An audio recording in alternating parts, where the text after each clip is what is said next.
Tak ada siaran pers, tak ada pengumuman resmi, tak pula pernyataan istana yang disusun dengan hati-hati untuk menjelaskan apa yang baru saja terjadi di balik pintu tertutup Clarence House. Di tengah malam yang sunyi, seorang putri berusia 88 tahun melakukan tindakan yang begitu tegas dan penuh pertimbangan, hingga mengguncang fondasi perdamaian rapuh yang telah dibangun Raja Charles selama puluhan tahun. Putri Alessandra, keponakan tercinta Ratu Ibu, penjaga rahasia terdalam masa lalunya, akhirnya menjalankan rencana yang telah ia simpan dalam bayangan selama lebih dari 20 tahun. Bayangkan ini, sebuah kotak bludru, disegel dengan inisial KM, tak tersentuh selama puluhan tahun, berisi permata yang tak pernah lagi melihat cahaya sejak wafatnya Ratu Elizabeth, Ratu Ibu, pada tahun 2002. Dan kini, Putri Alessandra, salah satu penghubung terakhir dengan era martabat kerajaan yang kini mulai memudar, menyerahkan kotak itu ke tangan Catherine, Putri Wales, dengan tangan yang sedikit gemetar. Inilah yang menjadikan kisah ini begitu mengejutkan. Ratu Camilla sama sekali dilewati. Ia tidak diajak berkonsultasi, tidak diberitahu, bahkan tidak diakui keberadaannya. Permaisuri kerajaan Inggris saat ini diabaikan seolah-olah ia tidak pernah ada. Mengapa Putri Alessandra melakukan langkah yang begitu berani, penuh penentangan, dan berpotensi memicu ketegangan internal di keluarga kerajaan? Lebih penting lagi, apa sebenarnya yang tersimpan di dalam kotak bludru itu? Sesuatu yang dianggap begitu berharga hingga layak mempertaruhkan persatuan keluarga kerajaan? Pertahankan fokus Anda, karena yang akan saya ungkapkan berikutnya akan mengubah seluruh pandangan Anda tentang citra publik keluarga kerajaan yang selama ini tampak begitu teratur dan terkendali. Nubuat rahasia, surat wasiat yang disembunyikan, janji-janji yang diucapkan di detik-detik terakhir kehidupan, semuanya kini mulai terungkap. Ini bukan sekadar soal permata.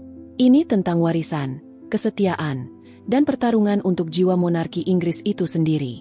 Apakah Anda siap? Karena kisah ini jauh lebih dalam daripada yang pernah dibayangkan siapapun. Rencana rahasia Ratu Ibu. Untuk memahami mengapa momen ini begitu penting, kita perlu mundur jauh, sangat jauh, ke masa akhir kehidupan Ratu Elizabeth, Ratu Ibu. Kebanyakan orang mengingatnya sebagai sosok nenek yang lembut, selalu tersenyum, penuh keanggunan, seorang matriark yang dicintai yang hidup hingga usia 101 tahun.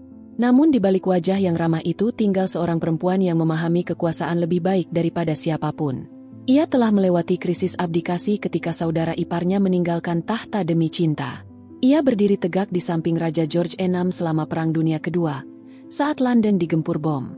Ia menyaksikan putrinya naik tahta dan menghadapi puluhan tahun pergolakan, skandal, serta perubahan. Dari semua itu, ia menarik satu pelajaran penting. Kelangsungan monarki bergantung pada pemilihan orang-orang yang tepat untuk meneruskan warisannya. Menurut sumber-sumber dalam istana yang berbicara secara anonim, di tahun-tahun terakhir hidupnya, Ratu Ibu semakin khawatir tentang masa depan institusi ini. Ia melihat bagaimana kematian Diana memecah belah keluarga kerajaan. Ia mengamati bagaimana hubungan Charles dengan Camilla berubah dari skandal menjadi sesuatu yang diterima umum. Dan dalam diam, ia mengambil keputusan yang pengaruhnya akan bergema selama puluhan tahun. Menurut informasi dari pihak yang dekat dengan arsip kerajaan, Ratu Ibu diam-diam mengubah surat wasiatnya, bukan wasiat resmi yang dipublikasikan, melainkan sebuah cautisil pribadi, satu set instruksi terpisah mengenai barang-barang paling pribadinya. Ini bukan permata mahkota, bukan pula aset negara. Ini adalah permata miliknya sendiri, potongan-potongan yang ia pilih, kenakan, dan sayangi sepanjang hidupnya.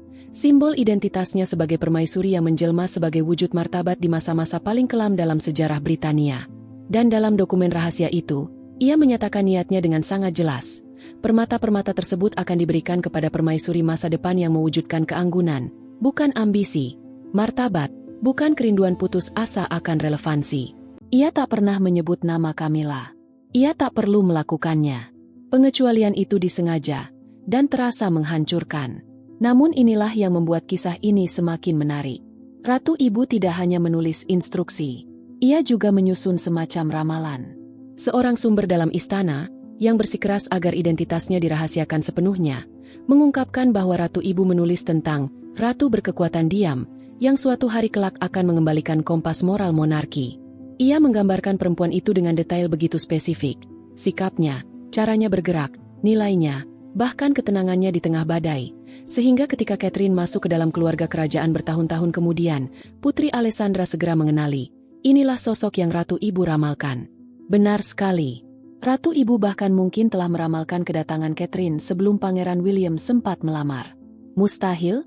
Ataukah ini hanyalah buah dari intuisi luar biasa seorang perempuan yang menghabiskan hampir 1 abad mengamati dinamika kerajaan dan memahami apa yang sebenarnya menjadikan seseorang layak disebut ratu? Putri Alessandra, penjaga rahasia. Kini, mari kita bicarakan perempuan yang menjadi pelaksana ramalan itu, Putri Alessandra. Jika Anda belum mengenalnya, itulah tepat seperti yang ia inginkan. Putri Alessandra, Yang Mulia Lady Ogilvie, kini berusia 88 tahun. Ia adalah sepupu Ratu Elizabeth II, putri dari Pangeran George, Adipati Kent, dan Putri Marina dari Yunani dan Denmark. Namun yang jauh lebih penting, ia adalah keponakan tercinta sekaligus penasihat pribadi Ratu Ibu. Sementara anggota keluarga kerajaan lainnya seringkali mencari sorotan, Alessandra mewujudkan nilai-nilai kerajaan lama, kerahasiaan, pengabdian, dan kesetiaan tanpa syarat kepada mahkota. Sepanjang hidupnya, ia telah menjalankan ribuan tugas kerajaan, tak pernah mencari pemberitaan, tak pernah menimbulkan skandal, hanya melayani dengan diam dan tekun. Dan kepada Alessandra lah Ratu Ibu mempercayakan rahasia paling sakralnya. Menurut orang-orang yang mengenalnya, Alessandra telah membawa beban ini selama lebih dari 20 tahun. Menunggu, mengamati, mencari tanda yang akan memberitahu kapan waktunya tiba untuk menunaikan wasiat terakhir bibinya. Tanda itu akhirnya datang ketika ia memperhatikan Catherine. Bukan Catherine yang tampil di halaman depan tabloid atau dalam acara publik, melainkan Catherine yang menjalani bertahun-tahun ejekan kejam, dari julukan, Waiti Katie, hingga sindiran tentang latar belakangnya, dengan diam dan martabat. Catherine yang menghadapi sorotan media paling intens sejak era Diana, namun tak pernah membalas. Catherine yang masuk ke dalam keluarga paling terkenal di dunia, namun tetap mempertahankan keasliannya. Alessandra melihat pada Catherine persis apa yang digambarkan Ratu Ibu, seorang perempuan yang kekuatannya lahir dari keanggunan, bukan pencarian pujian. Maka, pada malam yang kelak akan dikenang dalam sejarah kerajaan, Alessandra mengambil langkahnya. Pertemuan rahasia yang mengubah segalanya. Izinkan saya membawa Anda ke dalam ruangan tempat peristiwa itu dikabarkan terjadi, di Clarence House, pada malam yang sunyi. Sudah lewat pukul 10 malam. Sebagian besar staf istana telah pulang. Catatan resmi kemudian menunjukkan tidak ada pertemuan terjadwal, tak ada tamu terdaftar, tak ada jejak administratif apapun. Namun Alessandra datang tanpa pemberitahuan, membawa sebuah kotak yang telah terkunci di brankas pribadinya selama lebih dari 20 tahun. Catherine sudah menunggu di dalam, sendirian. Tak ada ajudan, tak ada pengawal di dalam ruangan. William tidak hadir, hanya mereka berdua. Beberapa sumber menyebut pertemuan itu diatur melalui saluran rahasia, pesan tersandi yang disampaikan lewat perantara-perantara terpercaya, orang-orang yang selama ini setia pada warisan Ratu Ibu dan memahami arti dari misi diam-diam ini. Di sanalah, di bawah cahaya redup dan dalam kesunyian yang penuh makna, kotak bludru itu akhirnya dibuka, dan sebuah warisan yang selama ini disembunyikan mulai kembali hidup. Sebagian orang meyakini bahwa Alessandra datang begitu saja, tanpa pemberitahuan, karena ia tahu Catherine akan langsung memahami makna mendalam di balik kunjungan tak terduga seorang anggota senior keluarga kerajaan pada jam yang begitu larut. Apa yang terjadi selanjutnya akan mengubah arah sejarah monarki Inggris. Alessandra meletakkan kotak bludru itu di atas meja di antara mereka. Kotak itu sendiri adalah karya seni, beludru merah tua yang lembut, engsel kuningan yang telah menghitam oleh usia, dan 2 huruf yang diukir timbul dalam emas yang memudar, Kiem. Ini milikmu, kata Alessandra, menurut laporan saksi yang mendengar kisah itu langsung dari Catherine. Bukan pertanyaan, bukan tawaran, tapi pernyataan tegas. Catherine, demikian diceritakan, terdiam tak mampu berkata-kata. Ia langsung menyadari arti dari momen itu, beban sejarah yang dibawa oleh benda-benda dalam kotak itu, implikasi politiknya, serta warisan emosional yang tak terukur. Aku tidak bisa, jawab Catherine, suaranya bergetar. Ini seharusnya diberikan kepada. Diberikan ke tempat dia bermaksud memberikannya. Alessandra menyela, suaranya penuh wibawa, suara seorang perempuan berusia 88 tahun yang keyakinannya tak tergoyahkan. Bukan ke tempat protokol mengarahkan, tapi ke tempat dia menghendaki. Lalu, dengan gerakan perlahan namun penuh kesadaran, Alessandra membuka kotak itu. Isinya lebih dari sekadar permata. Di dalam kotak bludru itu terbaring sejarah itu sendiri. Potongan utama segera dikenali oleh siapapun yang mempelajari sejarah kerajaan, bros pelindung Ratu Ibu. Ini bukan bros biasa. Ini adalah bros yang dikenakan Ratu Ibu pada upacara penobatan Ratu Elizabeth II di tahun 1953, bros yang ia kenakan dalam penampilan publik paling penting sepanjang hidupnya. Dalam simbolisme kerajaan, bros ini melambangkan perannya sebagai penjaga spiritual nilai-nilai monarki. Bros itu menghilang dari pandangan publik sejak kematiannya. Pengamat kerajaan mengira benda itu telah dimasukkan ke dalam koleksi permata mahkota atau disimpan di brankas kerajaan. Mereka salah. Alexandra lah yang selama ini menjaganya. Namun bukan hanya itu. Sumber-sumber terpercaya kemudian mengungkap bahwa kotak itu juga berisi. Pertama, seutas kalung mutiara yang dikenakan Ratu Ibu dalam penampilan publik terakhirnya. Kedua, sepasang anting berlian yang diberikan kepadanya oleh Raja George VI. Ketiga, sebuah cincin safir yang dulu dimiliki Ratu Mary, nenek buyut Ratu Elizabeth II dan tokoh sentral dalam pembentukan citra modern keluarga kerajaan. Setiap benda itu bukan sekadar perhiasan. Mereka adalah tautan fisik ke masa lalu, ke era ketika martabat, kesetiaan, dan ketenangan dianggap sebagai bentuk kekuatan tertinggi. Dan kini, semuanya diserahkan, dengan sengaja, dengan makna, dan dengan penolakan diam-diam terhadap tatanan yang ada, kepada seorang perempuan yang dianggap mewarisi jiwa Ratu Ibu, Catherine, Putri Wales. Dan yang paling mengguncang, selembar perkamen yang dilipat rapi, disegel dengan lilin merah tua yang masih utuh. Benda inilah yang mengangkat pemberian ini dari sekadar hadiah murah hati menjadi wahyu yang mengguncang fondasi monarki. Surat yang mengubah segalanya. Ditulis dengan tulisan tangan anggun Ratu Ibu di atas kertas yang telah menguning oleh waktu. Surat itu membuat Catherine menangis saat membacanya. Kepada ratu masa depan yang mengenakan keanggunan, bukan kesombongan. Permata ini bukan lambang kekayaan, melainkan nilai, bukan simbol kekuasaan, melainkan prinsip. Mereka pernah dikenakan oleh perempuan-perempuan yang memahami bahwa melayani mahkota berarti menyerahkan diri pada sesuatu yang jauh lebih besar daripada ambisi pribadi. Jika kau membaca ini, artinya kau telah dipilih. Bukan olehku, meski aku berharap dan berdoa agar seseorang sepertimu datang suatu hari, melainkan oleh watakmu sendiri, oleh kesediaanmu bertahan tanpa kepahitan, melayani tanpa menuntut pujian, dan mencintai tanpa kehilangan jati dirimu. Kenakanlah benda-benda ini bukan sebagai perhiasan, melainkan sebagai pengingat. Kekuatan monarki tidak pernah datang dari mereka yang menuntut penghormatan, melainkan dari mereka yang memperolehnya melalui martabat yang tenang. Jagalah hati nurani mahkota. Itulah peran sejati seorang ratu. Surat itu ditandatangani dengan sederhana, Elizabeth R. Elizabeth Regina. Tanda tangan Ratu Ibu. Menurut laporan, Catherine membacanya 3 kali. Tangannya gemetar. Alessandra duduk diam, membiarkan beban sejarah dan makna spiritual momen itu meresap sepenuhnya. Dia tahu, bisik Catherine akhirnya. Suaranya penuh kekaguman dan kesedihan. Bagaimana mungkin dia tahu? Dia selalu tahu, jawab Alessandra dengan tenang. Dia memahami bahwa suatu hari kelak, mahkota akan membutuhkan seseorang yang mampu mengembalikan apa yang telah hilang, martabat, otoritas moral, dan kepercayaan rakyat. Di sanalah, untuk pertama kalinya, implikasi tersembunyi itu terucap terang-terangan, menggantung di udara seperti asap yang tak bisa dihapus. Ratu Ibu meyakini bahwa Camilla tak akan pernah memiliki kualitas-kualitas itu.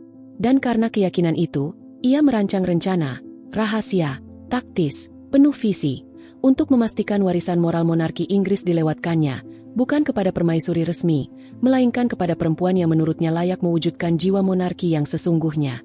Ketika Camilla mengetahuinya, amarah meletus di balik tembok istana. Berita tentang penyerahan itu tak bertahan lama dalam rahasia. Di dunia rumah tangga kerajaan yang saling terhubung erat, gosip menyebar lebih cepat daripada memo resmi. Dalam hitungan jam, seluruh koridor kekuasaan di London tahu, ada sesuatu yang jauh lebih besar daripada permata yang berpindah tangan. Ada pewarisan spiritual yang secara diam-diam mengabaikan ratu yang duduk di samping raja. Dan dalam diamnya yang penuh makna, keluarga kerajaan pun terbelah, bukan oleh kata-kata, melainkan oleh sebuah kotak beludru dan surat yang ditulis 2 dekade silam oleh seorang perempuan yang tahu, masa depan monarki tak ditentukan oleh gelar, melainkan oleh karakter. Dalam waktu 48 jam, seseorang, entah anggota staf atau seorang courtier dengan kesetiaan yang terbelah, menginformasikan kepada Ratu Camilla tentang apa yang terjadi di Clarence House. Dan menurut berbagai sumber dalam istana, reaksinya benar-benar meledak. Staf yang menyaksikan dampak langsungnya menggambarkan amarah yang tak pernah mereka lihat sebelumnya dari sosoknya. Selama puluhan tahun, Camilla dikenal karena ketenangannya yang tak tergoyahkan, mampu menghadapi serangan, tetap anggun meski diserang media, dan selalu menjaga citra yang terkendali. Namun kali ini, ia benar-benar patah. Bukan karena kritik publik atau spekulasi media, ini jauh lebih dalam. Ini adalah keluarga kerajaan sendiri, atau lebih tepatnya matriark yang sangat dihormati, yang berbicara dari balik kematian, menyatakan secara simbolis bahwa Camilla tidak layak mewarisi warisan moral mahkota. Seorang sumber menggambarkan adegan itu. Ia mengurung diri di ruang kerjanya selama berjam-jam. Dari balik pintu, terdengar suaranya, bukan kata-kata, hanya desahan seseorang yang baru saja disakiti di tingkat paling dalam jiwanya. Ketika akhirnya ia keluar, matanya merah, wajahnya kaku, dan ia menolak berbicara dengan siapapun, bahkan dengan sang raja. Para ajudan terdekatnya berusaha meredam dampak emosional peristiwa ini. Ini hanya permata, kata salah seorang, berusaha menenangkan. Benda pribadi bernilai sentimental, tidak lebih. Tapi Camilla tahu lebih dari yang mereka berani ucapkan. Ini bukan soal perhiasan. Ini soal penilaian. Ratu Ibu, sosok yang dicintai rakyat Britania, dihormati di seluruh keluarga kerajaan, dan dianggap sebagai hati nurani moral institusi monarki, telah memandang Camilla dan menyimpulkan bahwa ia tidak memenuhi syarat. Ia bahkan telah melihat jauh ke masa depan dan memilih Catherine sebagai penerus spiritual nilai-nilai itu. Dan yang paling menyakitkan, tidak ada yang bisa dilakukan Camilla untuk mengubah kenyataan itu. Posisi raja yang tak mungkin. Raja Charles kini terjebak dalam mimpi buruk yang tercipta dari kesetiaan yang saling bertentangan. Di satu sisi, istrinya, perempuan yang telah dicintainya selama puluhan tahun, yang bersamanya melewati masa-masa paling gelap, yang tetap setia meski menghadapi penolakan publik yang luar biasa, dan yang akhirnya ia nikahi demi cinta, meski harus mengorbankan citra kerajaan. Kini, perempuan itu dipermalukan oleh penolakan pasca kematian dari ibunya sendiri. Di sisi lain, ada kehendak jelas Ratu Ibu, yang dituangkan dalam dokumen pribadi dan disampaikan melalui penjaga kepercayaannya, Putri Alessandra, serta Catherine, menantunya, yang sama sekali tak bersalah, kecuali karena terpilih oleh sejarah dan nilai-nilainya sendiri. Dan di tengah semua ini, ada pula bayangan ibunya yang lain, Ratu Elizabeth II, yang kemungkinan besar mengetahui pengaturan rahasia ini, namun memilih diam sepanjang hidupnya. Charles kini menghadapi dilema yang tak memiliki jalan keluar yang bersih. Mempertahankan istri yang setia, atau menghormati warisan ibunya yang suci di mata keluarga kerajaan. Dalam diamnya yang berat, ia menyadari satu hal yang tak bisa dihindari, bahwa beberapa luka di keluarga kerajaan tidak datang dari luar, melainkan dari dalam, dari masa lalu yang tak pernah benar-benar mati. Sumber-sumber dalam istana melaporkan bahwa Charles hancur ketika mengetahui keseluruhan kisah tersebut. Bukan marah, melainkan benar-benar terpukul. Sepanjang hidupnya, ia berusaha menjunjung warisan keluarganya sambil tetap menempuh jalannya sendiri, berupaya memperbarui monarki tanpa menghina tradisi, melindungi Camilla sekaligus setia pada mahkota. Namun kini, ibunya sendiri, melalui tangan Ratu Ibu, telah meruntuhkan semua itu hanya dengan satu gerakan pasca kematian. Seorang courtier senior yang berbicara secara anonim menggambarkan percakapan pribadi dengannya. Sang raja berkata, dia masih mengambil keputusan dari balik kubur. Sampai kapan ini berakhir? Kapankah kita bisa menentukan wajah monarki ini tanpa arwah-arwah yang menetapkan syarat? Namun Charles juga memahami realitas politik yang kejam. Ia tak bisa membatalkan penyerahan itu tanpa terlihat seperti sedang mengabaikan kehendak neneknya demi melindungi perasaan istrinya. Citra publik dari langkah semacam itu akan menjadi bencana. Rakyat mencintai Ratu Ibu. Mereka semakin hari semakin menyayangi Catherine. Sementara Camilla, meski telah puluhan tahun berusaha memperbaiki citranya, masih membawa beban sejarah sebagai perempuan lain yang dianggap merusak pernikahan Charles dan Diana. Jika Charles mencoba merebut kembali permata itu, ia tak akan dilihat sebagai suami yang melindungi istrinya, melainkan sebagai cucu yang mengkhianati warisan neneknya dan menyerang martabat Catherine. Maka, ia mengambil keputusan paling kerajaan yang mungkin, diam. Bukan karena kekuatan, melainkan karena kelumpuhan strategis. Dalam dunia monarki, terkadang pilihan paling aman memang kesunyian. Respons terukur Pangeran William. Sementara Charles terjebak dalam kebimbangan, Pangeran William bertindak. William selalu melindungi Catherine. Ia menyaksikan sendiri bagaimana Catherine menjalani bertahun-tahun sorotan media yang kejam bahkan sebelum mereka menikah. Ia melihatnya dihujani cercaan saat mereka sempat putus. Ia menyaksikan istrinya menghadapi tekanan luar biasa karena memasuki keluarganya, dan melakukannya dengan keanggunan serta kekuatan luar biasa. Dan ia sama sekali tidak akan membiarkan siapapun, termasuk ibu tirinya, membuat Catherine merasa bersalah karena menerima sesuatu yang memang ditakdirkan untuknya. Menurut sumber istana, William mengadakan pertemuan pribadi dengan ayahnya. Percakapan itu digambarkan sebagai jujur namun tetap penuh hormat. William dikabarkan menyampaikan beberapa poin utama. Pertama, permata-permata itu tidak pernah dimaksudkan untuk Camilla. Mereka bukan bagian dari koleksi mahkota, bukan pula hadiah keluarga kerajaan modern, melainkan warisan pribadi Ratu Ibu yang secara eksplisit diberikan kepada Ratu masa depan yang membawa martabat, bukan ambisi. Kedua, lanjut William, ini bukan perebutan posisi. Ini penghormatan terhadap visi sejarah. Jika kita mencoba menariknya kembali, kita bukan hanya mengkhianati Ratu Ibu, kita mengirim pesan bahwa nilai-nilai yang dipegang Catherine, kesabaran, kerendahan hati, pelayanan tanpa pamrih, tidak dihargai dalam keluarga ini. Dan ketiga, katanya dengan suara tenang namun tegas, jika kita membuat Catherine mengembalikan benda-benda ini, kita tidak melindungi Camilla. Kita justru mempermalukannya dua kali, sekali oleh keputusan Ratu Ibu, dan sekali lagi oleh keluarganya sendiri yang menolak mengakui kebenaran sejarah. Charles mendengarkan dalam diam. Ia tahu putranya benar, bukan hanya secara moral, tetapi juga secara politis.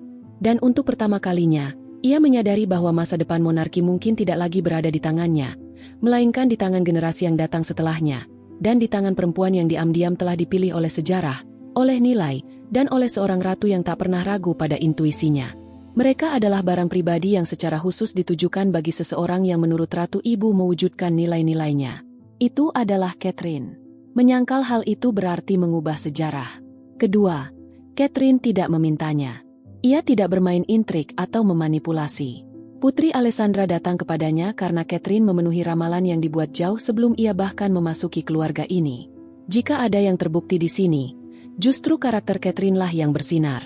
Ketiga, jika kita mencoba membatalkan penyerahan ini, kita akan terlihat seperti malu terhadap penilaian nenek kita sendiri. Kita akan mengatakan bahwa Ratu Ibu salah. Apakah itu pesan yang benar-benar ingin kita sampaikan? Keempat, dan yang paling menghancurkan, ada hal-hal yang tidak pernah menjadi milikmu untuk diberikan, ayah. Maka, bukan pula hakmu untuk mengambilnya kembali. Kalimat terakhir itu, menurut laporan, membuat Charles terdiam tanpa kata. William tidak menantang otoritas ayahnya sebagai raja. Ia hanya menyatakan sebuah kebenaran yang Charles sendiri pahami, namun tak mampu ia terima. Keputusan ini telah diambil jauh sebelum Charles mengenakan mahkota, dan berada di luar kuasanya untuk dibatalkan. Intervensi William terukur dan cemerlang. Dengan membingkai situasi ini sebagai bentuk penghormatan terhadap kehendak Ratu Ibu, bukan sebagai dukungan terhadap Catherine versus Camilla, ia memberi ayahnya jalan keluar yang bermartabat, menerima kenyataan tanpa merasa telah mengkhianati istrinya. Namun jangan salah sangka, William telah memilih Catherine, secara terbuka, tegas, dan final. Pilihannya menyampaikan pesan yang tak bisa disalahpahami tentang siapa yang akan membentuk masa depan monarki. Penampilan publik yang mengguncang dunia. Setelah menerima permata itu, Catherine memilih diam selama berminggu-minggu. Ia memahami betapa sensitif dan berbahayanya momen ini, dan ia menangani segalanya dengan kehati-hatian ekstrim. Namun pada akhirnya, tiba waktunya. Bukan dalam acara kenegaraan megah. Bukan dalam upacara yang disiarkan televisi. Melainkan dalam sebuah acara amal kecil untuk kesejahteraan anak-anak, Catherine muncul mengenakan bros pelindung Ratu Ibu. Dan dunia seakan berhenti. Seorang fotografer amatir menangkap momen itu. Gambarnya tersebar di media sosial. Dalam hitungan jam, para pengamat kerajaan mengenali bros tersebut dan memahami makna mendalam di baliknya. Judul-judul berita pun menulis dirinya sendiri. Catherine mengenakan permata pribadi Ratu Ibu. Bros yang melewati Camilla. Warisan Ratu Ibu. Catherine dipilih, bukan Camilla. Kembalinya keanggunan kerajaan. Di balik kilau permata itu, publik melihat lebih dari sekadar perhiasan. Mereka melihat restu dari masa lalu, dari seorang ratu yang tak pernah ragu, kepada perempuan yang diam-diam telah menjadi simbol harapan baru bagi monarki Inggris. Dan untuk pertama kalinya dalam puluhan tahun, rakyat kembali merasa, monarki bisa dipercaya. Bukan karena kekuasaannya, melainkan karena martabatnya yang kembali hidup, lewat seorang wanita yang tak pernah meminta tahta, namun mewarisinya melalui karakternya sendiri. Catherine menghormati Ratu Ibu. Istana tetap diam, Dan justru keheningan itu memperkuat spekulasi di mana-mana. Catherine sendiri tidak mengucapkan sepatah kata pun tentang bros itu. Ia memperlakukannya seperti aksesori biasa, bukan sebagai pernyataan simbolis yang mengguncang fondasi monarki. Namun semua orang memahami apa yang sedang ia lakukan. Ia menerima warisan itu, bukan dengan kesombongan, bukan pula dengan gembar-gembor, melainkan dengan pengakuan diam yang penuh kesadaran bahwa ia membawa restu Ratu Ibu. Ratu Ibu masih membentuk monarki dari balik kubur. Suaranya, nilainya, visinya, semua itu bergema di setiap ruangan istana. Mempengaruhi setiap keputusan, setiap rencana suksesi, setiap percakapan sunyi tentang masa depan mahkota. Dan melalui keberanian Putri Alessandra serta keanggunan Catherine, visi itu telah terlahir kembali. Kini, saya ingin mendengar pendapat Anda. Apakah menurut Anda Putri Alessandra benar karena melewati Camilla dan memberikan permata itu kepada Catherine? Atau seharusnya ia mengikuti protokol resmi? Apapun kehendak pribadi Ratu Ibu? Dan pertanyaan yang lebih besar, apakah yang telah tiada berhak mengatur yang masih hidup? Apakah keinginan Raja dan Ratu masa lalu layak dihormati? Sekalipun berlalu puluhan tahun dan menimbulkan luka di masa kini? Tinggalkan pikiran Anda di komentar. Dan katakan, jika Anda menjadi Raja Charles, apa yang akan Anda lakukan? Apakah Anda akan berusaha merebut kembali permata itu demi melindungi martabat istri Anda? Atau Anda membiarkan sejarah mengalir? Meski artinya istri Anda selamanya didefinisikan oleh pengecualian ini?